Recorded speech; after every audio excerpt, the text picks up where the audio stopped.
안녕하세요, 김승현입니다. 1962년에 설립됐고 대한민국 최초로 해외에 버스를 수출한 자동차 회사, 4륜구동 SUV를 대표하는 자동차 회사, 삼성그룹 이재용 회장의 선택을 받은 자동차 회사. 이건 사실 굉장히 유명한데 모르는 분들이 꽤 많더라고요. 그리고 지금은 티볼리 대등소로 목숨을 연명하고 있는.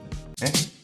자, 지난해 기준으로 연매출 3조 6,239억 원. 와, 영업 손실만 무려 2,819억 원. 와, 이거 생각보다 심각하네요. 네, 뭐 어쨌든 한때는 SUV의 명가, 한국 자동차 브랜드 중에서도 나름 고급 브랜드에 속했던 쌍용 자동차 이야기입니다. 요즘 쌍용차에 대한 얘기가 워낙 뜸하죠. 기아차는 셀토스, 쉐보레는 트레일블레이저, 르노 삼성은 XM3로 한창 잘 나가고 있을 동안 쌍용차는 아예 언급조차 안 되고 있습니다. 요즘 쌍용차가 사실 여러모로 힘들죠. 한때는 정말 고급차의 대명사였는데 어쩌다가 이렇게 됐는지, 오늘은 XM3 출시 이후에 쌍용차의 곡소리가 더 커진 이유, 그리고 앞으로의 전망에도 한 걸음 더 들어가고 있습니다.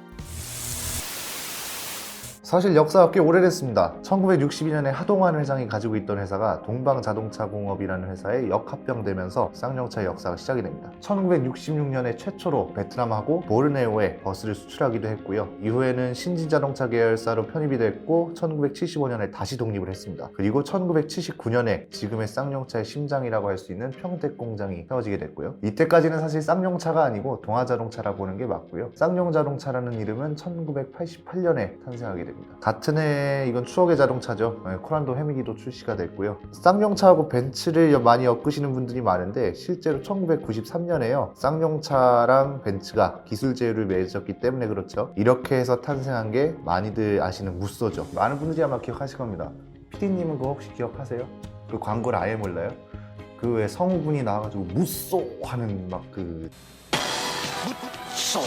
뭐 어쨌든 1996년에는요 뉴코란도가 출시가 됩니다. 지금도 쌍용차 마니아들이 부활을 요구하고 있는 그 차죠. 이때부터 본격적으로 4륜구동차를 대표하는 한국 자동차 브랜드로 자리 잡게 된 겁니다. 한 2000년대 초반까지는요 쌍용차가 현대차보다 약간 고급차 이미지가 강했습니다. 현대차는 약간 더 대중적인 자동차, 그리고 그때 당시에 무쏘나 코란도, 그리고 뭐 체어맨, 렉스턴 이런 차들은 현대차보다 더 윗급으로 통했죠. 이때 당시까지만 해도 와 우리 아빠 차 렉스턴이다 그러면은 와 너네 집 되게 부자구나 막 이런 분위기가 있었을 정도입니다. 유치원생들까지. 유치원생이 한다고요? 진짜 그랬어요. 유치원 애들이요? 네. 그 동네 애들 네, 알겠습니다. 네, 그 광고에 나왔던 대한민국 1% 그 카피가요, 이때가 사실 가장 어울렸던 시기입니다. 왜냐하면 당시에 현대차가 렉스턴을 잡으려고 출시했던 테라칸도 맥을 못 쳤을 정도니까. 저도 이 차를 잠깐 타봤었는데요. 그때 당시에 이 차의 명성, 브랜드 가치라고 해야 될까요? 그런 것들이 사실 이게 대략 모하비랑 베라크루즈가 처음 나올 때까지는 꽤 괜찮았습니다. 국산 고급 SUV의 3대 천왕 이렇게 불렸을 정도니까요. 물론 뭐 지금은 G4라고 논의받는 그런 시세입니다. 쌍용차가 좀 애잔한 느낌이 있어요. 왜냐하면 여기저기 팔려달리는 신세였습니다. 1998년에 대우그룹에서 처음 인수를 했었죠. 이때 그래서 잠깐 무쏘랑 이스타나 체어맨 그런 차들이 대우 엠블럼을 달고 나오기도 했습니다. 그리고 이게 좀 충격적인 사건이었는데 2004년에요 중국 상해기차의 회사가 매각이 됩니다. 이후에 신차 개발도 거의 없었고 주력이었던 SUV조차 현대차한테 추월을 당합니다. 현대차로서는 사실 땡큐였고 쌍용차는 이때부터 사실상 계속 하락세를 탔다고 보시면 됩니다. 이때 당시에 뭐 짱용 자동차, 자동차 이렇게 욕하시는 분들도 계셨는데 참 이게 안타까운 사례가 있습니다. 이놈들이 인수할 때 재투자를 분명히 약속을 했는데 뭐 투자는커녕 단물만 쏙 빨아먹는 그런 행위만 하다가 사실상 버렸죠. 나중에는 2006년 11월에요 국정원이 쌍용차가 개발한 디젠 하이브리드 기술이 상하이차로 유출됐다는 것도 적발을 했고요. 2008년에는 뭐 서프라임 모기지 사태, 뭐 정치권에서는 MB정부가 쌍용차의 고위부도를 야기했다 이런 얘기도 있었고요. 그래서 이제 노동자분들 같은 경우는 옥새 파업 때 아마 많은 분들이 뉴스 장면 기억하실 텐데 2010년까지만 해도 노동자 한 23분 정도가 안 좋은 선택도 하시고 2009년하고 2010년 이 사이에 옥새 파업으로 차량 생산도 중단되고 말 그대로 이때는 아비규환이었습니다. 자, 그러다가 조금 안정이 된 게요. 2010년에 인도 마인드라가 쌍용차를 인수하면서 안정이 됐습니다. 이때부터 생산도 좀 안정화가 되고요. 부품 수급 문제도 어느 정도 해결이 됐죠. 사실 이때부터 쌍용차의 목표는 막 대박을 터뜨리자 이런 게 아니고요. 영업 손실을 줄이자 이 정도로 목표가 설정이 됩니다. 영업 손실이 2011년에 1,412억 원, 2012년에는 990억 원, 2013년에는 그 당시 창사 이래 최대 매출인 3조 4,849억을 기록하고요. 영업 손실도 89억 원 수준으로 회복을 합니다. 이렇게 쭉 무난하게 흘러오다가 대단한 놈 하나가 탄생을 하죠. 태어나자마자 소년가장이 돼버린 티볼리. 2015년에 출시가 됐는데 말 그대로 쌍용차의 효자 모델이 됩니다. 실제로 제일 작은 차가 회사 하나를 먹여 살릴 정도로 많이 팔리게 됐죠. 쌍용차 주식도 보시면요, 티볼리가 출시됐을 때쯤에 오랜만에 정점을 찍습니다. 그리고 티볼리가 출시되고 나서 2015년만 해도 영업손실 358억이던 게 2016년에는 영업손실이 아닌 영업이익 280억, 드디어 적자에서 흑자로 전환을 하게 됩니다. 이러니까 뭐 쌍용차가 티볼리를 안 예뻐할 수가 없는 그런 상황이 된 거죠. 자, 그리고 2016년부터 연간 판매량 10만 대 이상을 유지하기 시작하고요. 심지어 그래프를 보시면은 계속 상승 곡선을 탑니다. 이러다가 이제 2017년에 G4 렉스턴이 출시가 됐는데 사실 뭐 이 친구는 그렇게 파급력이 크진 않았고요. 뭐 풀체인지 모델인데도 10년 된 모합이랑 비교 다 하고 있으니까 네, 어쨌든 그 2018년에는요 렉스턴 스포츠가 출시가 되면서요, 이제 쌍용차가 정말 제대로 하려나 보다, 쌍용차 응원한다, 이런 여론이 되게 많았습니다. 자, 계속해서 잘 나가는 줄 알았는데요, 어느 순간에 여론이 확 바뀌어버립니다. 2016년에 흑자 기록을 한번 하고 다시 적자로 돌아섭니다. 2017년에 영업손실이 티볼리 출시 전 수준으로 확 떨어지더니요, 2019년에는 영업손실을 2,819억 원을 기록합니다. 근데 이게 그래프를 보시다시피 매출에는 큰 변화가 없었는데 말이죠. 쌍용차 주가도 다시 보시면요, 2015년에 정점을 한번 찍었잖아요. 근데 그 이후에는 계속 하락세를 탑니다. 뭐 작년에는 거의 최악이었네요. 잘 나가나 싶던 쌍용차, 얘네가 왜 이렇게 됐을까요? 간단합니다. 쌍용차 뭐 티볼리 출시 이후에 뭐가 있었냐 물으면은 사실 대답하기가 좀 힘들죠. 사실은요, 티볼리는 제 역할을 이미 다 했습니다. 2015년에 출시된 이후에요, QM3랑 트랙스가 열어놓은 국내 소형 SUV 시장을 완전히 장악을 해버리죠. 동시에 소형 SUV 붐을 일으켰습니다. 현대기아차가 코나와 스토닉을 뒤늦게 출시한 이후에도 계속해서 상위권을 유지하고 있었고요. 최근에는 페이스리프트 모델, 사실 시기상으로 보면은 나름 적절한 타이밍에 나오긴 했습니다만 이를 어째요. 근데 기아차가 셀토스를 출시하면서 티볼리 수요층을 거의 모두 뺏어갑니다. 이때부터 티볼리 신화가 슬슬 기가 죽기 시작했습니다. 여기에 QM3랑 트랙스로 손가락만 빨던 르노 삼성하고 쉐보레도 XM3랑 트레일블레이저를 출시하면서 다시 새 출발을 하려고요. 심지어 이 기사를 쓸 때도 XM3랑 트레일블레이저랑 셀토스는 같이 묶어서 비교하는 경우가 많은데 티볼리는 뭐 이제 안중에도 없습니다. 이건 뭐 거의 뭐 병진형이 뭐 나가 있어 그런 수준으로 형 나가. 아예 비교군에도 없습니다. 2015년에 출시가 됐으니까요, 사실 내년에는 풀체인지 모델이 나와줘야 좀 시기상 맞죠. 근데 아쉽게도 2021년까지는요 쌍용차가 신차가 없을 거라고 못을 박았고요. 풀체인지 모델이 나와줘야 하는데 아마 내년에는 상품성 개선 모델만 나올 것 같습니다. 당연히 이렇게 되면 경쟁력을 갖춰가기가 힘들겠죠. 그런데 사실 티볼리는 굳이 뭐라 하고 싶지는 않습니다. 티볼리는 충분히 제 역할을 했다고 보고요. 아니, 죽어가던 회사 흑자 전환까지 해줬으면 다 했죠. 뭐 연 판매량도 10만 대 이상으로 끌어올려줬으니까 그 정도면 많이 했죠. 렉스턴 스포츠도요 출시된 지 2년밖에 안 됐기 때문에 아직까지는 건재합니다. 여전히 쌍용차에서 가장 많이 팔리는 모델이기도 하고요. 근데 문제는 이놈입니다. 코란도. 한때 쌍용차를 대표했던 모델이기도 합니다. 개발비만 이번 모델이 3,500억 원이 들어갔다고 하죠. 근데 영 길을 못 펴고 있습니다. 사실 티볼리보다 잘 팔려줘야 되는 차인데 전혀 그러질 못하고 있죠. 쌍용차가요, 그 티볼리를 시작으로 새로운 패밀리룩을 구축을 했죠. 이 패밀리룩이라는 게 브랜드한테는 매우 중요합니다. 브랜드 이미지이기도 하니까요. 티볼리 패밀리룩이 렉스턴에 적용됐을 때는요, 그래 뭐 얘네가 힘든데 브랜드 정체성 때문에 참 노력하는구나, 뭐 그래 여기까진 봐주자, 뭐 이런 얘기가 있었는데 이게 코란도에 적용이 되니까 아니 이놈들은 디자인팀이 대체 뭐 하는 거냐, 코란도를 티란도 만들어 놓으면 어쩌냐, 뭐 이런 부정적인 여론이 확 생겨나게 됩니다. 이때부터 막 G4 코란도 부활시켜라 이런 얘기도 있었고요. 광고 내용도 많이 많았습니다. 운전 말고 하는 게 뭘까? 사실 코란도라 나 운전도 거의 안 해. 네?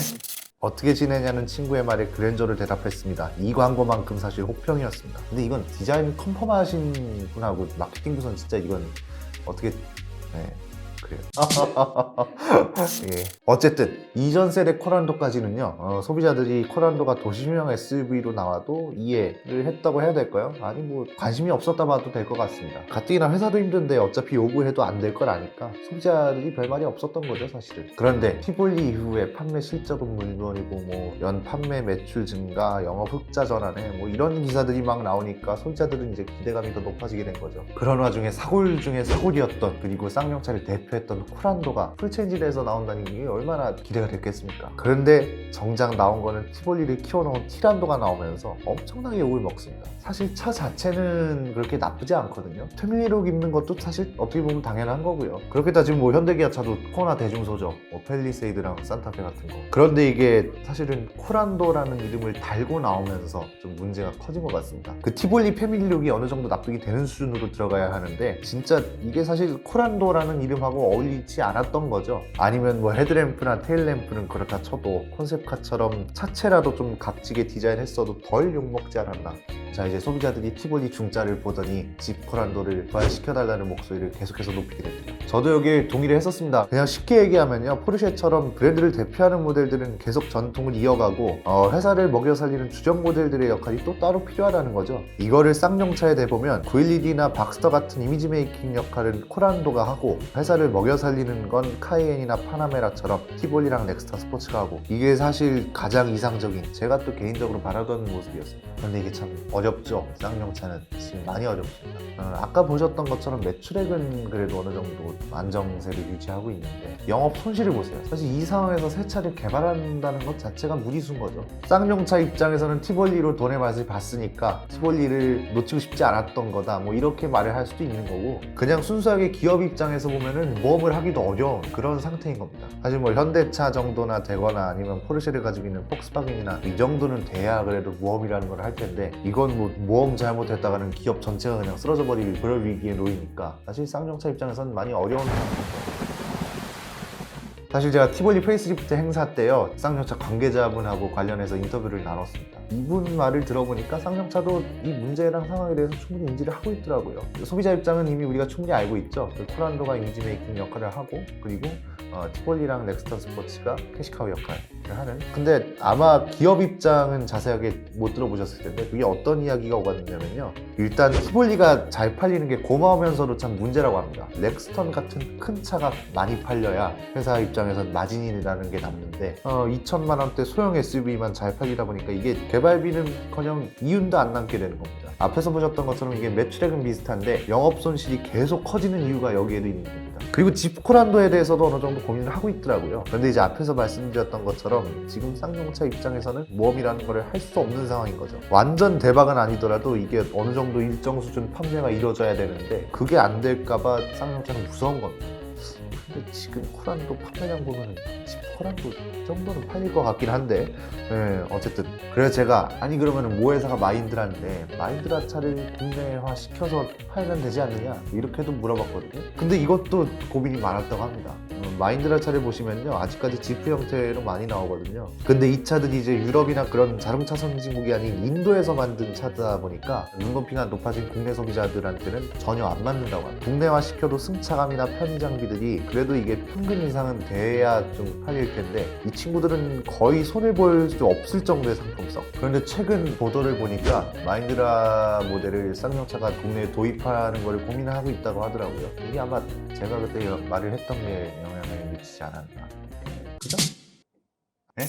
주력 모델인 티볼리는 제 역할을 다 하고 이제 지는 해가 됐죠. 그 와중에 셀토스를 시작으로 트레일블레이저, XM3 이런 차들이 막 점유율 서로 가져가려고 막 다툼을 벌이고 있고요. 렉스턴 스포츠도 아직까지는 그나마 판매량 견인 역할을 하고 있는데 시간이 지나면 티볼리처럼 제 역할을 다 하는 날이 오겠죠. 또 하나 문제인 게 비록 수요층은 다르겠지만 콜로라도를 시작으로 지프랑 포드도 국내 픽업 트럭 도입을 할 예정입니다. 이제 국산차 브랜드에서 픽업 트럭이 나오기라도 하면 이제 꼭 그렇게 다 가져가야만 속이 후련했냐?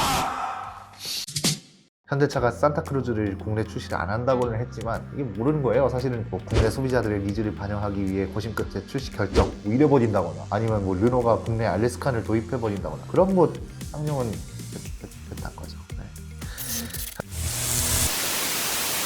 자, 앞에 XM3 영상에서 말씀드렸던 것처럼 르쌍쉐의 역할은 간단합니다. 현대기아차의 독점을 막는 것. 이게 뭐 현대기아차를 무조건 방어해라 이런 게 아니라, 그때 댓글 한번 소개해드렸죠. 현대기아차가 잘해서 하는 게 아니라 르쌍쉐가 너무 못해서 그렇다. 이게 사실 다양한 선택지가 많아야 소비자 입장에선 좋거든요. 기업들이 경쟁을 해야 서로 더 합리적인 가격에 더 상품성 좋은 차를 내놓으려고 노력을 하겠죠. 이게 더 크게 보면은 수입차 브랜드들한테도 분명히 영향이 갈 거고요. 요즘 트레일블레이저랑 XM3 시작으로 르랑 쉐는 어느 정도 그 역할을 좀이나마 할 것 같은데, 쌍은 참 이게 안타까울 따름입니다. 그래도 경쟁사회인 만큼 쌍용차로 더욱 피땀 흘릴 정도의 노력을 해야겠죠. 이게 사실 지프크란도뿐만이 아니라 이게 도시명 SUV에도 충분히 소비자 니즈를 반영할 만한 요소들이 있습니다. 지금 당장 브랜드 이미지를 위한 정통 SUV가 어렵다면 회사를 살려먹일 만한 도시명 SUV라도 총력을 다해야겠죠. XM3 잘 나간다고 곡소리 내기 전에 무언가 시도라도 해봐야 살아남을 수 있을 겁니다. 특히 티폰이나 렉스턴 스포츠 같은 경우는 소비자들 다 등 돌리기 전에 저 실험을 보여야겠죠. 쌍용차 관계자분들은 비슷한 디자인하고요, 비슷한 사양하고 비슷한 크기, 비슷한 가격이라면은 뭐 현대차, 쉐보레, 르노, 삼성, 쌍용차 이 중에서 소비자들이 쌍용차를 선택할 사람이 몇이나 되겠냐, 독자분들의 의견 중에 이런 게 있었습니다. 이것도 한번 깊이 생각을 해보실 필요가 있을 것 같습니다. 정통 SUV 필요성에 대해 고민 중이라면 더 생각을 해봐야 될 것 같네요. 예, 오늘 영상은 여기까지입니다. 오늘 영상 내용이라던가 아니면 티볼리를 비롯한 쌍용차에 대한 의견들 댓글로 남겨주시면 감사드리겠고요. 오토포스트 비하인드 뉴스였습니다.